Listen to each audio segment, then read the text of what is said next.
नमस्कार दोस्तों। आज के हमारे इस वीडियो में हम आपके लिए बृहस्पतिवार व्रत की कहानी लेकर आए हैं।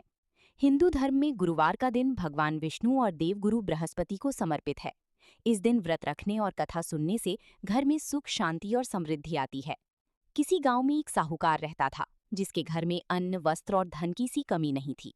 परंतु उसकी स्त्री बहुत ही कृपाण थी। किसी भी भिक्षार्थी को कुछ नहीं देती, सारा दिन भर के कामकाज में लगी रहती। एक समय एक साधु महात्मा बृहस्पतिवार के दिन उसके द्वार पर आए और भिक्षा की याचना की। स्त्री उस समय घर के आंगन को लीप रही थी। इस कारण साधु महाराज से कहने लगी, महाराज, इस समय तो मैं घर लीप रही हूँ, आपको कुछ नहीं दे सकती, फिर किसी अवकाश समय आना। साधु महात्मा खाली हाथ चले गए। कुछ दिनों की पक्ष वही साधु महात्मा आए और उसी तरह भिक्षा मांगी। साहूकारनी उस समय लड़के को खाना खिला रही थी।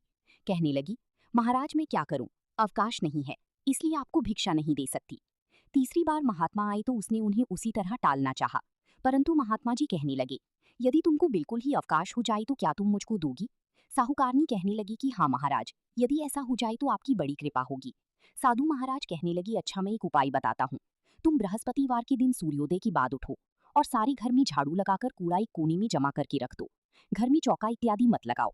फिर स्नान आदि करके घर वालों से कह दो कि उसी दिन सब हजामत अवश्य बनवाई। रसोई बनाकर चूल्हे के पीछे रखा करो, सामने कभी मत रखो। सायकाल को अंधेरा होने के बाद दीपक जलाओ तथा बृहस्पतिवार को पीले वस्त्र मत धारण करो, ना ही पीले रंग की चीजों का भोजन करो। यदि ऐसा करोगी तो तुमको घर का कोई काम ही नहीं करना पड़ेगा। साहूकारनी ने ऐसा ही किया।